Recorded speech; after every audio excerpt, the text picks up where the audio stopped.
palestra que assistiremos agora inaugurou o segundo dia do Simpósio Internacional de Mariologia.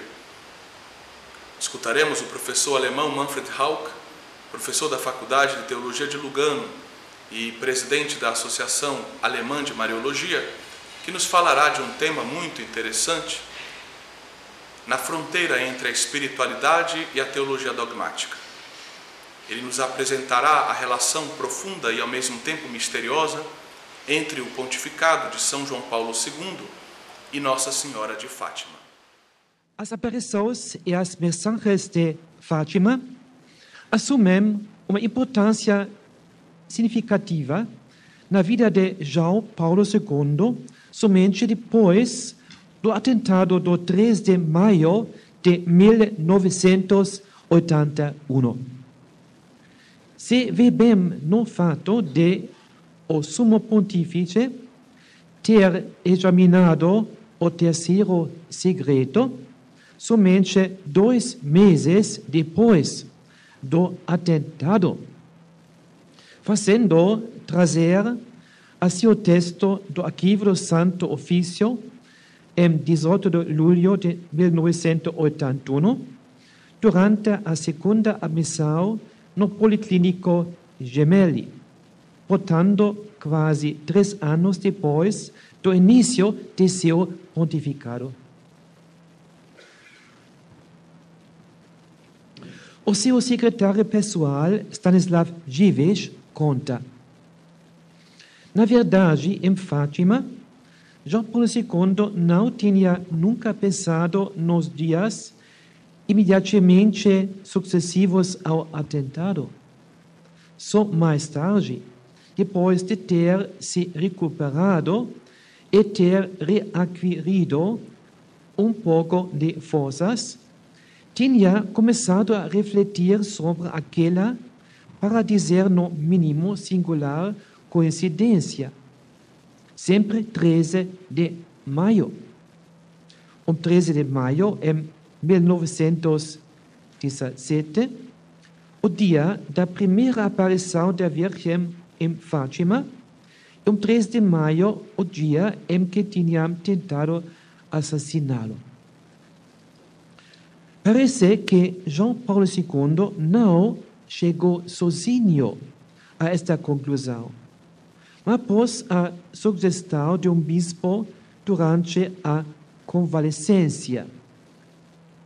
E após alguns dias depois do atentado, porém ainda durante a estadia no Hospital Gemelli, João Paulo II pediu os documentos de Fátima. Ele pediu à secção polonesa da Secretaria de Estado procurar para ele todos os livros dedicados às aparições de Maria aos 3 pastorinhos, para maiores detalhes acerca do acontecimento. O bispo eslovaco Pavel Maria Nilicha, amigo íntimo do Papa, e Madre Ludovica, lhe trouxeram o voluminoso livro Documentos de Fátima, do jurista português Antônio Maria Martins. Para a maior parte dos documentos, o padre Martins apresenta uma fotocópia do original, uma transcrição em português e a tradução em italiano e em espanhol. Uma conhecida polonesa dos tempos de seus estudos em Cracóvia, a doutora Wanda Poltawska, leu para ele no hospital esse livro. Eduardo Pironio, um dos primeiros cardeais a visitar o Papa no Policlínico Gemelli, o viu já circundado de vários dossiês sobre Fátima. Não foi somente a data de 3 de maio a sugerir um vínculo entre o atentado e a mensagem de Fátima, mas também o fato admirável da sobrevivência. O cirurgião responsável pela operação do Papa comentou mais tarde: o Papa tinha perdido 60% de seu sangue em hemorragias internas. A intervenção durou 5 horas e 5 minutos. Removeu 50 centímetros do intestino. Não se explicar o prodígio ocorrido. A bala não seguiu uma trajetória lógica. Foi zigue-zagueando sem danificar nenhum órgão vital, como se tivesse sido guiada por uma mão invisível.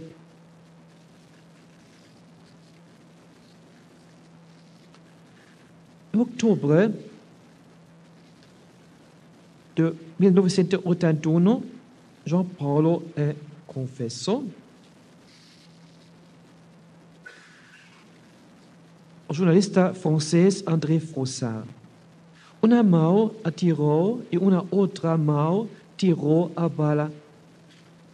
O atirador Ali Aqsa expressou sua total incompreensão do fato que seus disparos não tivessem matado o Papa. Segundo Stanislav Dziwisz, ninguém falava de milagre, mas todos pensavam isso. Quando o Papa examinou o terceiro segredo de Fátima, notou também a importância do bispo vestido de branco, edificado pelos videntes como Santo Padre, que sobe uma montanha íngreme sobre a qual se encontra uma grande cruz. Conforme o comentário ao terceiro segredo do cardeal Ratzinger, João Paulo II reconhece a si mesmo naquela visão. O particular que no terceiro segredo o Papa morre, enquanto Karl Wojtyła sobrevive, interpretado por Ratzinger como uma mudança do destino por meio da fé e da oração.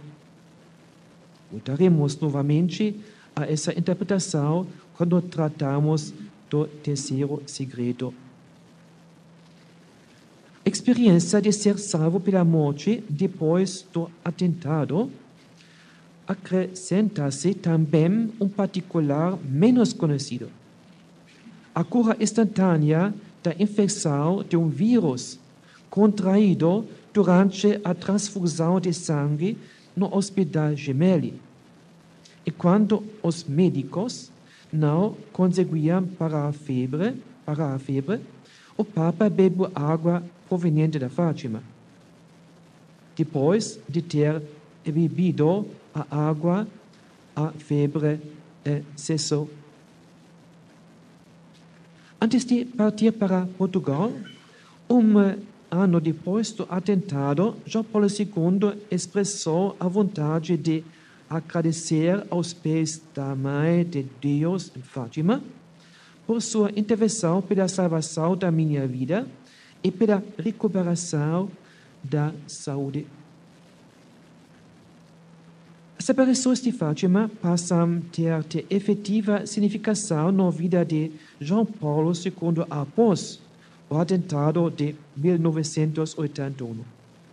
Na entrevista com Vittorio Messori, ele mesmo confessou antes de 3 de maio de 1981, sabia ainda pouco de Fátima.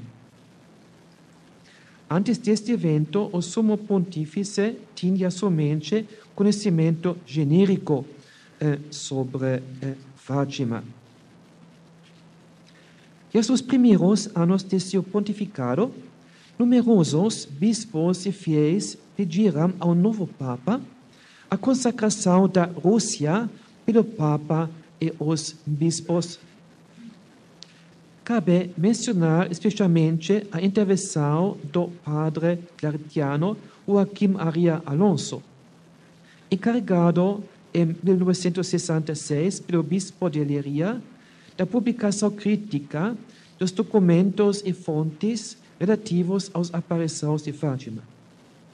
10 anos mais tarde, ele tinha em preparação 24 volumes de cerca 800 páginas cada um. Mas a publicação foi impedida por motivos não informados oficialmente. A documentação crítica de Fátima, publicada pelo Santuário de Fátima, a partir de 1992, se baseia principalmente na coleta documental realizada pelo Padre Alonso, até 1966. Provavelmente, Padre Alonso, depois da irmã Lúcia, era a pessoa mais competente no mundo sobre acontecimentos de Fátima no início do pontificado de João Paulo II. O padre claretiano faleceu em 2 de dezembro de 1981. Padre Alonso interveio pessoalmente, mas houve também um religioso da Ordem dos Servos de Maria, residente em Roma, Padre Pierre Caillon, que conseguiu fazer com que o Santo Padre tivesse um livro de Alonso sobre as mensagens reveladas à irmã Lúcia, em Tui, 1929, e trata-se de um estudo editado no início de 1979. Em Tui, irmã Lúcia tinha recebido a mensagem da Santíssima Virgem. É chegado o momento em que Deus pede para o Santo Padre fazer comunhão com todos os bispos do mundo a consagração da Rússia ao meu Imaculado Coração, prometendo salvá-la por este meio. Padre Caillon ficou feliz que o livro tivesse chegado diretamente ao Santo Padre, mas ficou profundamente perturbado pela reação referida por seu mediador. Em 1980, João Paulo II discutiu a consagração da Rússia durante uma refeição junto ao Monsenhor Nilica e ao Cardeal Wyszynski. Nilica declarou que a consagração da Rússia ao Imaculado Coração de Maria, junto a todos os bispos do mundo, era a coisa mais importante a fazer durante o seu pontificado. O Papa respondeu que os russos considerariam tal ação uma ingerência nos seus assuntos internos. Além disso, a jurisdição do Papa se referia apenas à Igreja Católica. Wyszynski, ao invés, respondeu que Cristo é o Rei de todo o mundo e que o seu vigário tem jurisdição sobre todos os homens. João Paulo II, porém, recordou a reticência de seus predecessores diante de uma consagração da Rússia com todos os bispos e voltou-se para Nilica. Vai conquistar para mim todos os bispos do mundo para a ideia desta consagração e a farei junto a eles. Quando a Armada Azul, Apostolado Mundial de Fátima, tomou conhecimento desta exortação, lançou no outono de 1980 uma vasta campanha de petição em favor da consagração da Rússia ao Imaculado Coração de Maria. João Paulo II não respondeu a essa iniciativa dirigida a ele. Em 13 de maio de 1979 e 1981, portanto até na manhã anterior ao atentado, ele dirigiu mensagens bastante genéricas aos peregrinos presentes de Fátima, enquanto que em 1980 não dirigiu nenhuma mensagem. Os disparos contra ele, no tarde de 3 de maio de 1981, o compeliram a refletir mais profundamente sobre as exigências ligadas à profecia mariana de Fátima.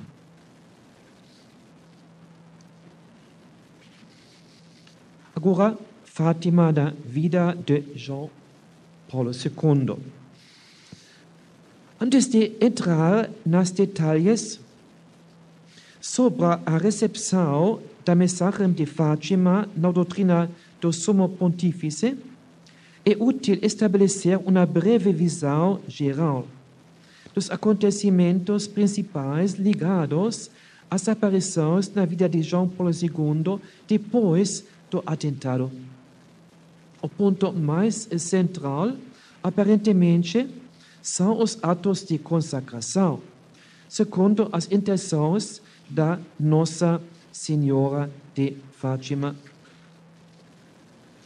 Já nos dias antes do atentado, o Papa tinha preparado um texto para a celebração programada na Basílica de Santa Maria Maior para a solenidade de Pentecostes, em 7 de junho de 1981, em ocasião dos 1600 anos do primeiro Concílio de Constantinopla e dos 1550 anos do Concílio de Éfeso. O discurso se articulava em 3 atos: venerações, agradecimento e entrega confiante. A ideia central é a entrega confiante por meio de Maria ao Espírito Santo, como a sua esposa e mãe do Redentor. Assim como Cristo, do alto da cruz, derramou o amor divino no coração de Maria, a inteira família humana é entregue a ela. O texto não contém nenhuma referência a Fátima, embora se possa descobrir nele um indício discreto nas 2 referências ao coração da Santíssima Virgem, ou não menção àqueles cuja entrega confiante vós também esperais de maneira particular. A mesma entrega confiante foi renovada na festa da Imaculada Conceição, em 8 de dezembro de 1981. Diante do ícone de Maria Salus Populi Romani de Santa Maria Maior. Uma nuance que parece indicar um pouco mais a consagração da Rússia. No lugar de frase apenas citada, aqueles, o Papa menciona os povos a cuja entrega confiante vos também esperais de maneira particular. A influência da mensagem de Fátima se vê, ao invés, muito melhor na oração de entrega e de consagração da Virgem, apresentada por João Paulo II em 3 de maio de 1982 em Fátima, quando agradeceu pessoalmente pela proteção de Maria. O evento foi preparado por uma carta do cardeal Agostino Casaroli, secretário de Estado, de 19 de abril de 1982, dirigida a todos os bispos do mundo, em que os informava que o Papa pretendia renovar em união espiritual com todos os bispos do mundo os 2 atos com os quais o Papa Pio XII confiou o mundo ao coração imaculado de Maria. A saber, a consagração de 31 de outubro de 1841 em Fátima e a consagração da Rússia de 1952 com uma expressa carta apostólica. O próprio João Paulo II fez anúncio aos fiéis durante a oração do Regina Coeli, de 9 de maio de 1982. Enquanto que a formulação do cardeal Casaroli não explicita a consagração da Rússia, por parte do Pio XII, de 6 de julho de 1952, João Paulo II, introduzindo o ato da consagração Fátima, faz a ela uma menção discreta, mas clara, ao menos para quem conhece o histórico.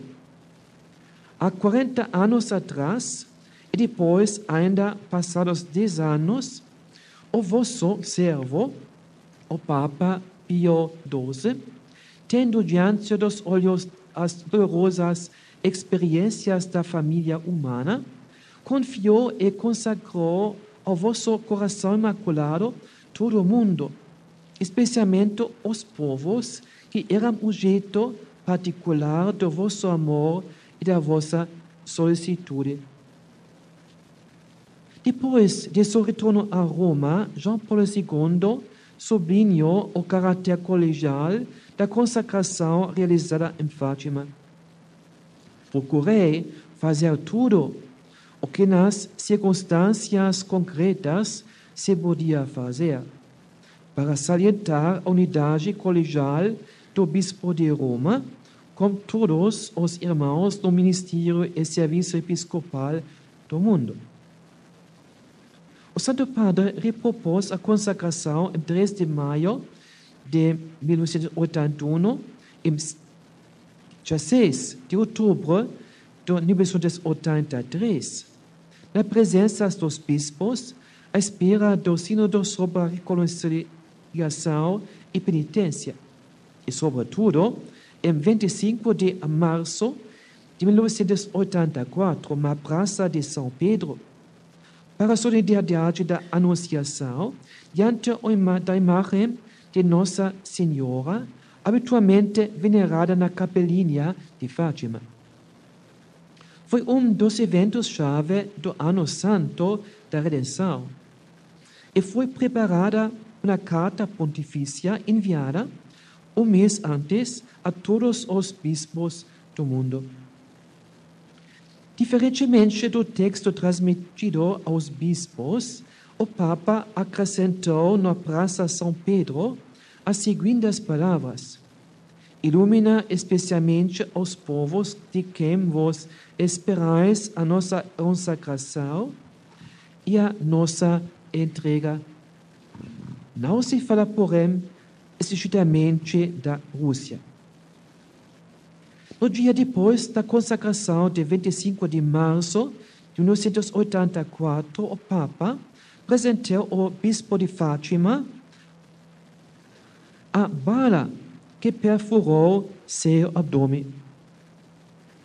Em seguida, o reitor do Santuário de Fátima incrusta a bala na coroa da imagem de Nossa Senhora na capelinha de Fátima. O ato de confiança a Nossa Senhora de Fátima foi feito 10 anos depois do atentado, em 3 de maio de 1991, durante sua segunda viagem apostólica a Portugal, 2 anos depois da queda do Muro de Berlim, em novembro de 1989. Ele explica aos portugueses ter vindo uma segunda vez a Fátima para agradecer a Nossa Senhora a proteção dada à Igreja nestes anos, que registraram rápidas e profundas transformações sociais. João Paulo II fez a homilia enquanto o cardeal Sodano, secretário de Estado, anunciou a iminente publicação da terceira parte do segredo. Um mês depois, a Congregação para a Doutrina da Fé publicou o texto inteiro do segredo com uma apresentação do secretário da Congregação, Tarcísio Bertone. Comunicação do cardeal Sodano em Fátima, um comentário teológico de cardeal Ratzinger como prefeito da Congregação. Poucos dias antes da visita pontifícia a Fátima, Bertone teve o primeiro de 3 encontros oficiais com a irmã Núcia. O Papa tinha decidido dar a conhecer a terceira parte do chamado Segredo de Fátima e tinha necessidade de uma interpretação definitiva da parte da religiosa. As perguntas se relacionavam, em primeiro lugar, sobre a veracidade do texto da terceira parte do Segredo de Fátima. Depois foi abordada também a autêntica interpretação do terceiro segredo. Em 3 de maio de 2000, em Fátima, João Paulo II realizou ainda um gesto muito significativo.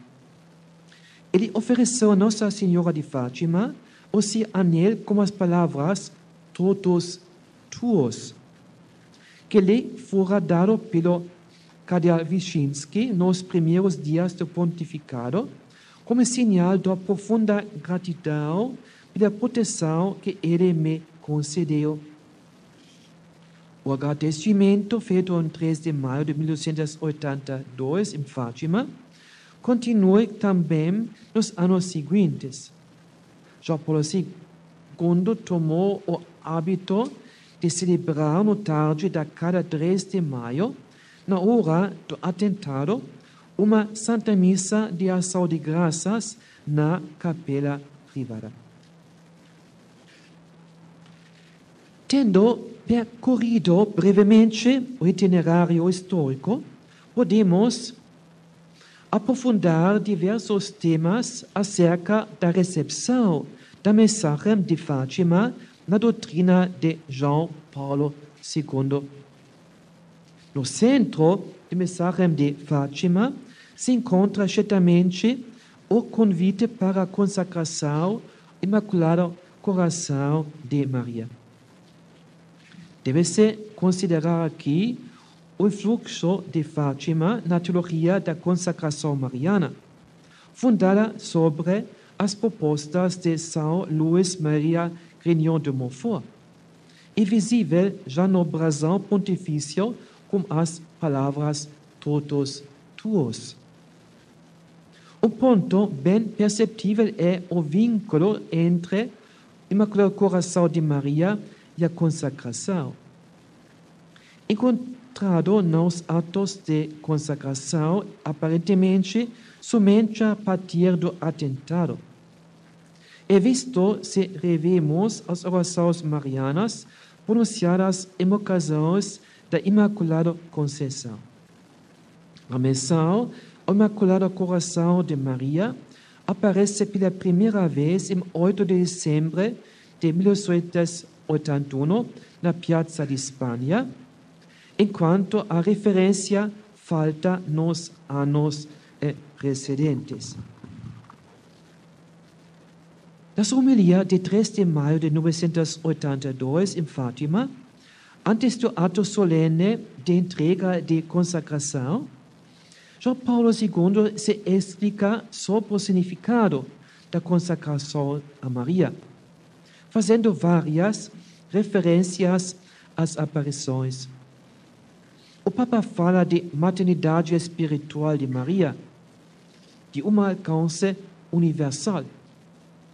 Em Cristo, ele aceitou João e nele aceitou todos os homens e o mesmo totalmente.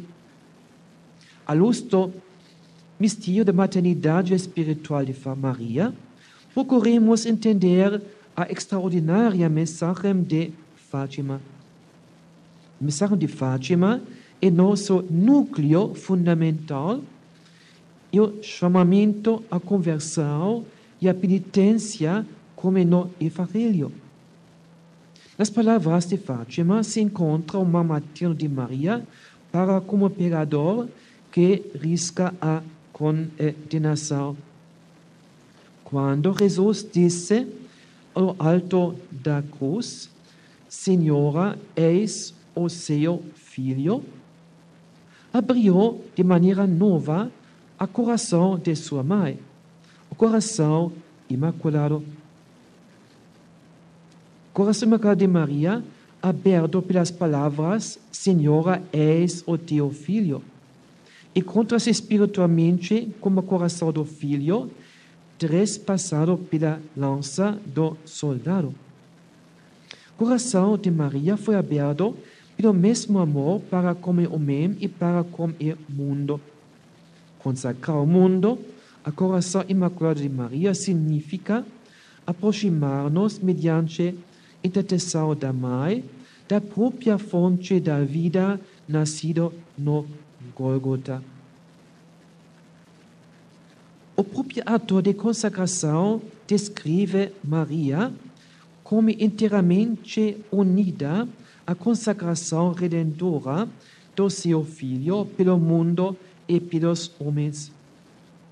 A força desta consagração permanece por todos os tempos e abarca todos os homens e supera todo o mal. Esta consagração do nosso Redentor, mediante o serviço do sucessor de Pedro, une-se à Igreja, corpo místico de Cristo. O coração imaculado, ajuda-nos a vencer a ameaça do mal. Várias menções de Fátima se encontram também, nomeadamente, num discurso do Sumo Pontífice de 22 de setembro de 1986, aos participantes do simpósio sobre os corações de Jesus e Maria. João Paulo II fala de uma admirável aliança dos corações do Filho e de sua Mãe. João Paulo II recorda o decreto de Pio XII pela instituição da celebração litúrgica do Imaculado Coração. Com esta devoção, a Igreja dá a devida honra ao Imaculado Coração de bem-aventurada Virgem Maria, porque, sob o símbolo deste coração, ela venera como referência iminente e singular santidade da Mãe de Deus, especialmente o seu ardentíssimo amor por Deus e o seu Filho Jesus, e também a sua materna compaixão por todos os remedidos pelo sangue divino.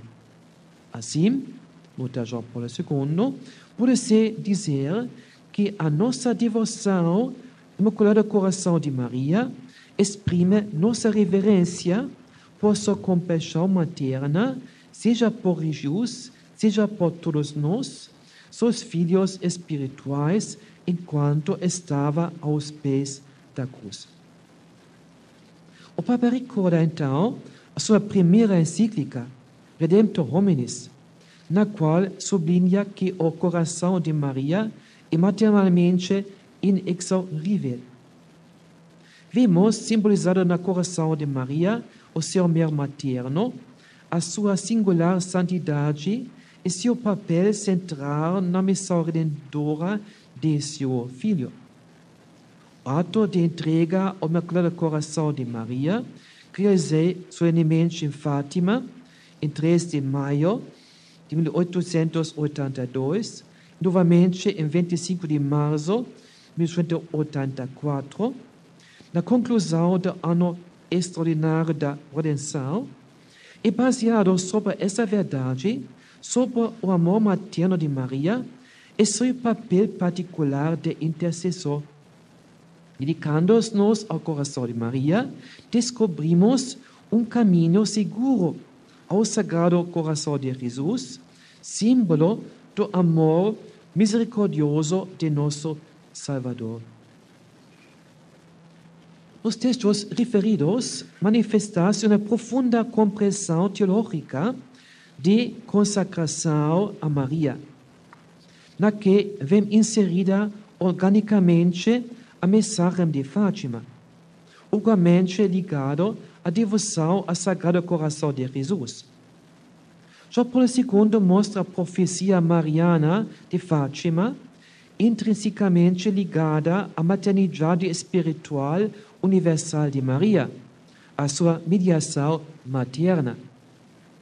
A consagração do mundo inteiro e cada uma das nações a Maria se funda no alcance universal da mediação materna, que toca a única mediação de Cristo no Espírito Santo. Em sua homilia de 3 de maio de 1982 em Fátima, João Paulo II se referiu somente aos acontecimentos entre 3 de maio e 3 de outubro de 1981, sem falar das aparições de Pontevedra, 1925, e Tui, 1929, onde aparecem as promessas relativas aos 5 primeiros sábados, Pontevedra, e a exortação à consagração da Rússia pelo Papa, em união com todos os bispos do mundo, a Tui. João Paulo II talvez partilhava do ceticismo de alguns, em particular do jurista belga Eduard Danes, que aceita Fátima I, este é os pontos de 1916, mas duvida de Fátima II, des mensagens posteriores de Irmã Lúcia, ponto interrogativo.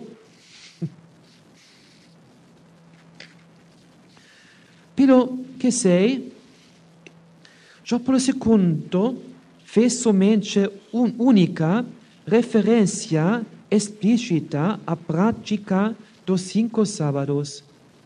Durante sua visita a Augsburgo, na Alemanha, num discurso dirigido aos seminaristas da diocese, em 4 de maio de 1987, o Santo Padre sublinhou: queria também dirigir um premente pedido à grande família da paróquia.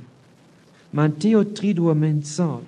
A quinta-feira para os sacerdotes, a sexta-feira para o Sagrado Coração de Jesus e o sábado para o Sagrado Coração de Maria. Como cheguei a Augsburgo como assistente, precisamente no verão de 1987, pude saber algum detalhe sobre a origem deste discurso.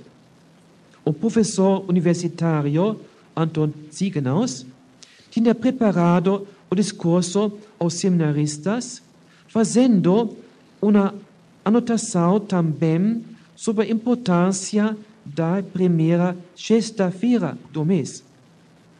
O bispo de Augsburgo, Josef Stimpfle, tinha elaborado este texto, completando a referência à primeira sexta-feira como aqueles da primeira quinta-feira e ao primeiro sábado, chegando ao tríduo mensal. João Paulo II acolheu esta proposta, mas não parece que tenha reapresentado em outras ocasiões. Por outro lado, o Papa atribui à prática do primeiro sábado uma colocação prática, embora tácita, dentro da recitação do terço por ele iniciado em Roma todos os primeiros sábados do mês e que era acompanhado pelos fiéis reunidos na Praça de São Pedro. Comovente foi a coincidência da morte de sua santidade, precisamente no primeiro sábado, na hora em que, não ele pessoalmente, pois se encontrava impossibilitado, mas uma grande multidão de fiéis recitava por ele o rosário. Já na primeira aparição em Fátima, Maria pediu aos videntes: rezem o terço todos os dias para obter a paz para o mundo e a fim da guerra. João Paulo II nota a importância do rosário na sua homilia de 3 de maio de 1982 em Fátima. Em conformidade com a tradição de muitos séculos, a Senhora de Mensagem de Fátima indica o terço o Rosário, que bem se pode definir a oração de Maria. Oração na qual ela se sente particularmente unida conosco. Ela própria reza conosco. Com esta oração do terço, se abrangem os problemas da igreja, da Sede Pedro, os problemas do mundo inteiro. Além disto, recordam-se os pecadores para que se convertam e se salvam as almas do purgatório. As crianças do Rosário Vivo e da infância missionária, o Papa recorda o exemplo dos pequenos videntes acerca da reza cotidiana do Rosário, por recomendação materna de Maria em Fátima. As inúmeras referências do João Paulo II à oração do Rosário encontram seu ápice na carta apostólica Rosarium Virginis Mariae, na qual o Papa ressalva, como fazia no início de seu pontificado, o Rosário é a minha oração predileta. Define-o, como já anteriormente o fez Pio XII, o Paulo VI, compêndio do Evangelho. Faz também uma menção às aparições marianas em Lourdes e Fátima. João Paulo II é bem consciente da dimensão meditativa do Rosário como contemplação da vida de Jesus na escola de Maria. A origem do Rosário está precisamente na união entre meditação da vida de Jesus e oração de súplica. Ante isso, dado bem claro na historiografia contemporânea, entende-se o motivo da introdução dos 5 novos mistérios luminosos que concernem a vida pública de Jesus antes da paixão, um período não considerado no ordenamento do século XV dos 15 mistérios. A carta apostólica sobre o Rosário não desenvolve a importância de Fátima, mas o fortalecimento do aspecto contemplativo se encontra certamente em boa harmonia com o pedido manifestado em Pontevedra de meditar por 15 minutos os mistérios do Rosário na prática dos 5 primeiros sábados. João Paulo II expôs uma rica doutrina sobre a cooperação de Maria à redenção, utilizando também, primeiro entre os papas, depois de Pio XI, várias vezes os termos corredenção e corredendora. Na mensagem de Fátima, uma expressão fortíssima do papel corredendor de Maria se encontra já na oração do anjo, ensinada aos videntes na sua terceira aparição, no outono de 1916.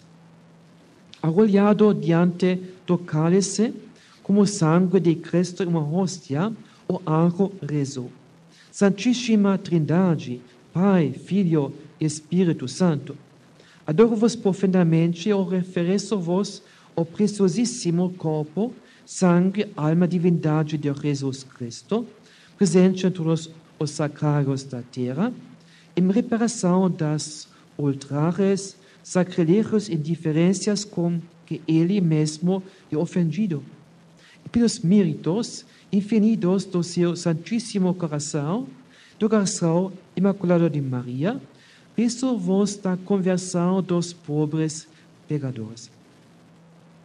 João Paulo II recorda essa oração na audiência geral de 16 de maio de 2000, quando evoca a terceira peregrinação a Fátima como a beatificação dos videntes Francisco e Jacinta.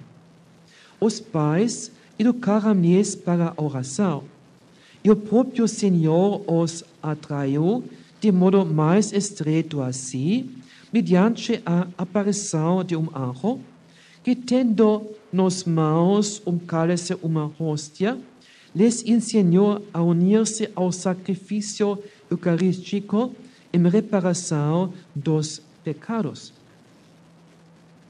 Note-se que a oração do anjo une o mérito de Mãe de Deus ao mérito infinito de Jesus. Falar de mérito de Maria é um aspecto sistemático central da discussão sobre a coroação.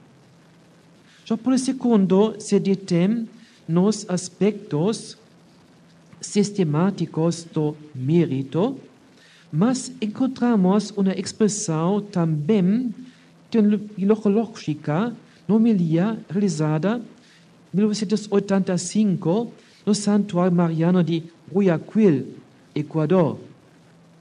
Sofrendo ela pela Igreja, Maria mereceu tornar-se a mãe dos discípulos de seu filho, a mãe da sua unidade.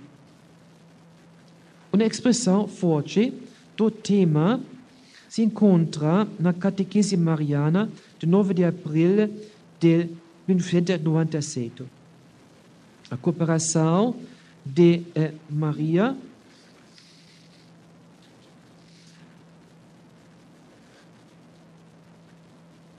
a redação seu concurso salvífico atua-se durante o evento mesmo e a título de mãe. Estende-se, portanto, a totalidade da obra salvífica de Cristo. Somente ela esteve associada deste modo à oferta redentora que mereceu a salvação de todos os homens. Em união com Cristo e submetida a Ele, colaborou para obter a graça da salvação à humanidade inteira. Outra clara expressão da cooperação de Maria Redenção, mensagem da Fátima, e a aparição de 3 de junho de 1917. Os videntes viram um coração cercado de espinhos. Compreendemos que era o Imaculado Coração de Maria, ultrajado pelos pecados da humanidade que queria reparação. Reparação e a expiação se dirigem assim também a Maria. Parece que essa perspectiva não foi desenvolvida no ensinamento mariológico de João Paulo II. A imagem de coração cercado de espinhos é muito semelhante à profecia de Simeão sobre a espada que traspassará a alma de Maria. A espada da dor aos pés da cruz, um evento preparado durante a inteira vida de Mãe de Deus. Como Maria coopera verdadeiramente a redenção, do anúncio do anjo até a morte de Jesus no Calvário, também o trapassamento do coração de Maria pode ser compreendido como expressão ilustrativa desta participação à obra salvífica. Poderíamos citar como comentário as palavras de Arnaldo de Bonneval, aluno de São Bernardo, referidas por João Paulo II nas suas catequeses marianas. Fala-se de 2 altares no Calvário, um no coração de Maria, o outro no corpo de Cristo. Jesus Cristo ofereceu seu corpo, Maria a sua alma. Então, uma profunda sintonia entre a mensagem corredentora de Fátima e o ensinamento pontifício de João Paulo II. A resposta à redenção de Cristo, intrinsecamente ligada ao sacrifício materno de Maria e a devida reparação na penitência e no sofrimento vicário. Os viventes viverão generosamente essa resposta. João Paulo II fez uma referência particularmente significativa em 1997, durante a consagração da Igreja do Coração Imaculado de Maria de Zakopane, em Polônia.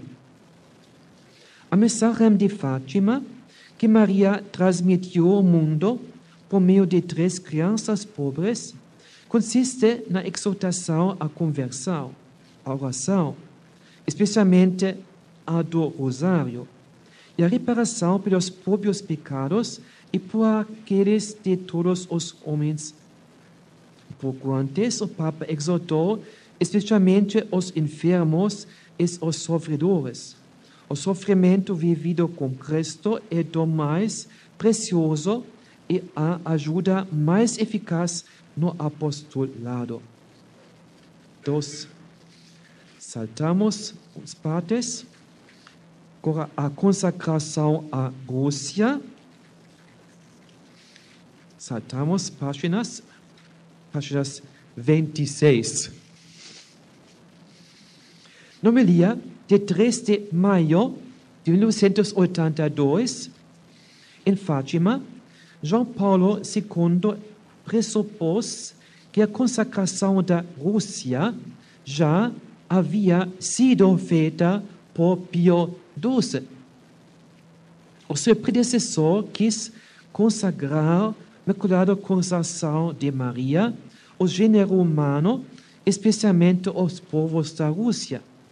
Como essa consagração não teria ele, porventura, correspondido à eloquência evangélica do apelo de Fátima, ele quis pôr em prática uma vez mais aquilo que os meus predecessores já fizeram: entregar e confiar ao mundo o coração de Mãe, confiar especialmente àqueles povos que, de modo particular, têm a necessidade disso.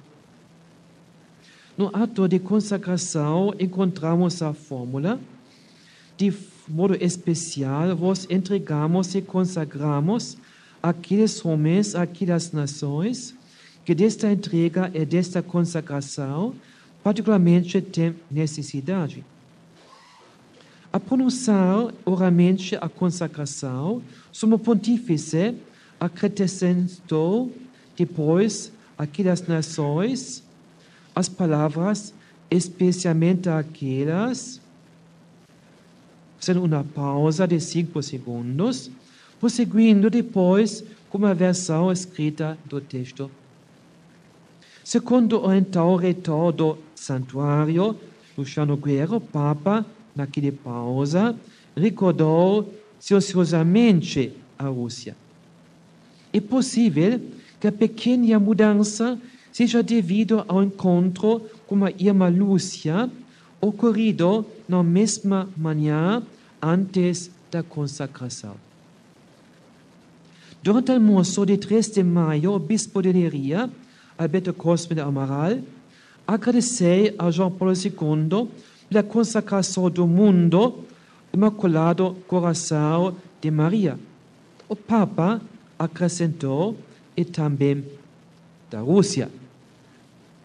A irmã Lúcia expressou seu desapontamento sobre a modalidade de consagração, sobretudo no longo encontro com o núncio apostólico Portaluppi, o diretor da revista Mensageiro de Fátima, Messias Dias Coelho, e o Dr. Lacerda, ocorrido no 19 de março de 1983.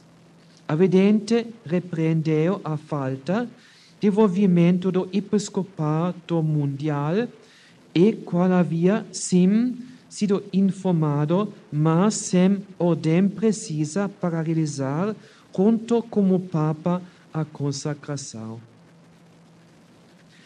Em seguida, João Paulo II prometeu falar da consagração com os bispos do Sínodo Episcopal, no outono de 1983. Ele renovou a consagração realizada em 3 de maio de 1982 e em 16 de outubro de 1983, antes de Ângelos, e 2 de outubro na aula sinodal. O patriarca latino de Jerusalém, Monsignor Beltriti, explicou que a consagração da Rússia não tinha ainda sido feita, na forma pedida por Nossa Senhora e se deveria fazê-la o mais breve possível.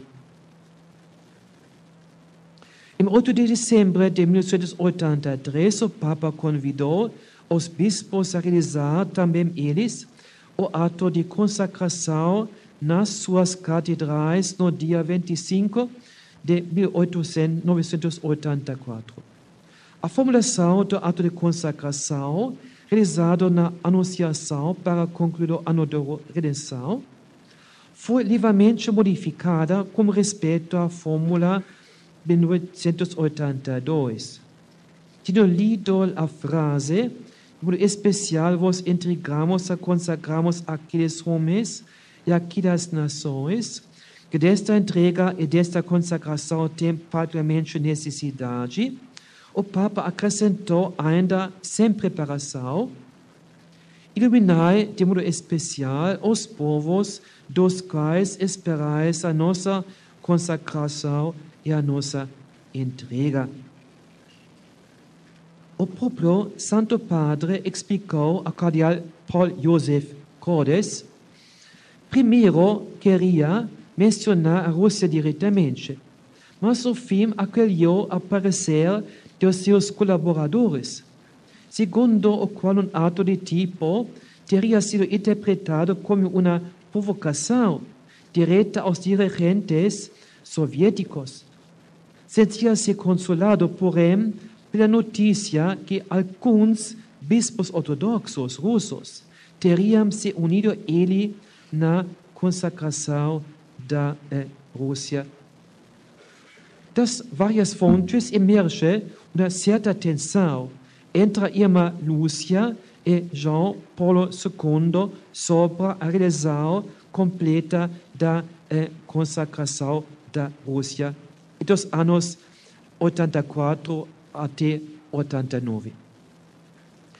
Em 1988 houve o grande jubileu dos 1000 anos do batismo do príncipe de Kiev, Vladimir, ocorrido em 1988. Tal ocasião foi mencionada na encíclica Mariana Redemptoris Mater e teria oferecido também bom pretexto para uma referência explícita da Rússia no ato de consagração.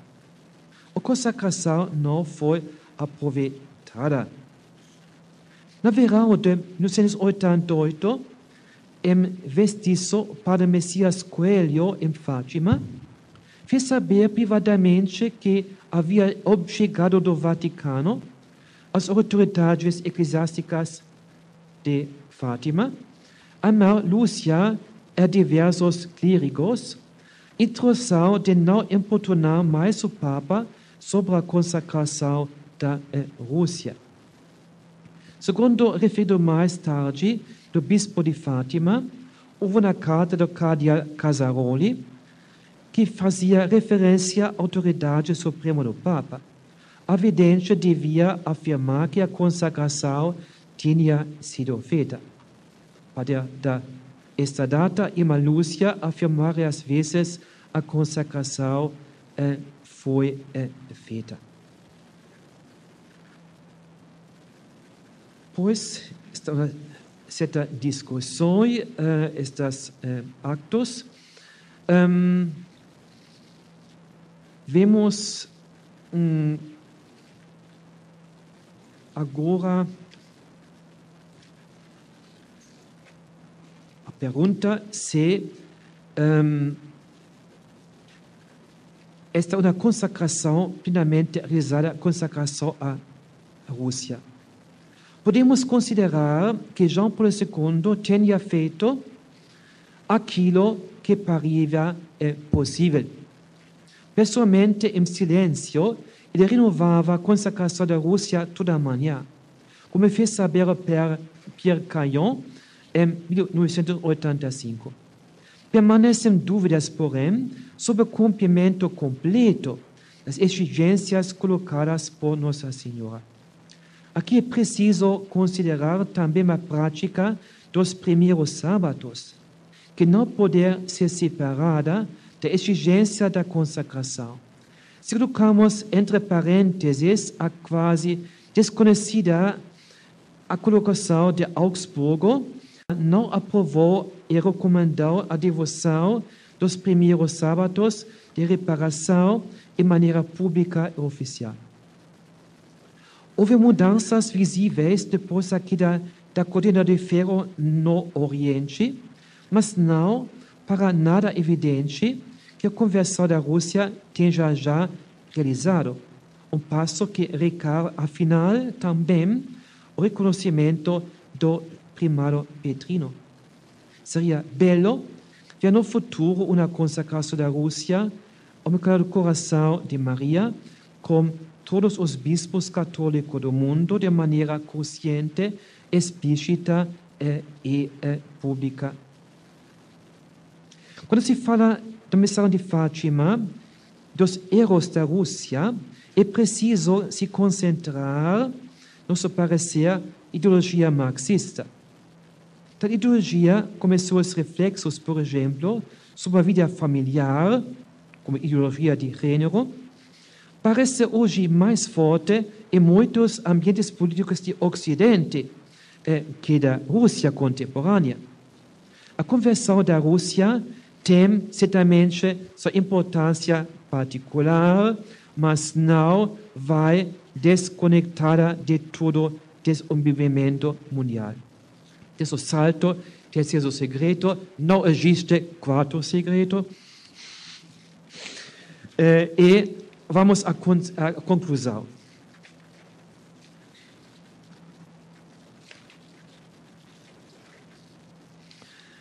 A análise da relação entre o vento de Fátima e o pontificado de João Paulo II poderia facilmente tornar-se objeto de inteiro livro pluridimensional.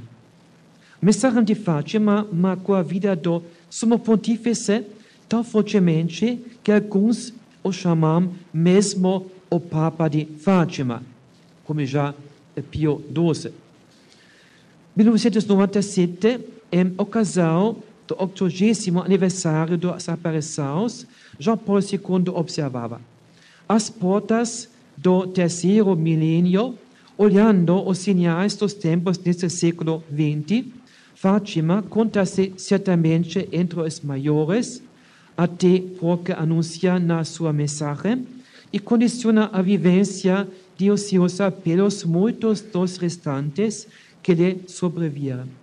Sinais como as duas guerras mundiais, mas também grandes assembleias de nações e povos sob o signo do diálogo e da paz. Por outra parte, existem volumes inteiros sobre a Mariologia de João Paulo II, nos quais o vínculo com Fátima não é evidenciado. Às vezes faltam referências a Fátima quando, ao invés, poderíamos esperar a sua aparição nos escritos de João Paulo II. O autor francês se lamentou, por exemplo, do fato que na encíclica Redemptoris Mater, documento mariano mais importante do Papa, não fale do Imaculado Coração de Maria, da devoção aos primeiros sábados, necessidade de rezar pela conversão dos pecadores ou de expiar as ofensas cometidas contra o Imaculado Coração. Não aparece no mesmo o Rosário, e Fátima é nomeada como a meta de peregrinação, entre outras. Poderíamos responder a esse autor que a mensagem de Fátima se insere num patrimônio doutrinal mais amplo. As revelações proféticas somente atualizam, pela situação histórica concreta, a palavra de Deus já revelada, acessível na Sagrada Escritura e na tradição. Por outra parte, se teria podido dar uma acentuação ainda mais sistemática e mais completa à mensagem de Fátima, como ressonância profética de Afarelho para o mundo contemporâneo. Existe uma certa tensão entre as exigências da mensagem celeste e a realização prática, determinada pela situação concreta e os ditames da diplomacia. não esqueçamos que os pedidos de Fátima não dizem respeito somente ao Papa, mas envolvem também todos os bispos e a Igreja inteira. O Papa, embora sendo o vigário de Cristo e a cabeça visível da Igreja na Terra, não pode agir sozinho, mas de ter em conta também o recebimento da mensagem de Fátima por parte da inteira comunidade eclesial.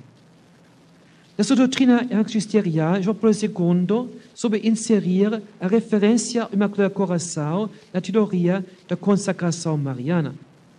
Uma vez que o Sumo Pontífice não segue a divisão artificial entre Fátima I e Fátima II, pois a nível teórico parece aceitar substancialmente tudo, não como Danis, tudo. Suscita pouco de admiração o fato que ele não valoriza quizá nunca a importância e a prática dos 5 primeiros sábados. A recitação cotidiana do Rosário, a importância da coordenação, do sofrimento vicário na doutrina pontifícia estão em profunda sintonia com a mensagem de Fátima, mesmo que este último seja convocado poucas vezes de maneira explícita. Na sua tensão, o secreto de Fátima parece se insinuar nas convicções pessoais de Karl Wojtyła sobre o inferno.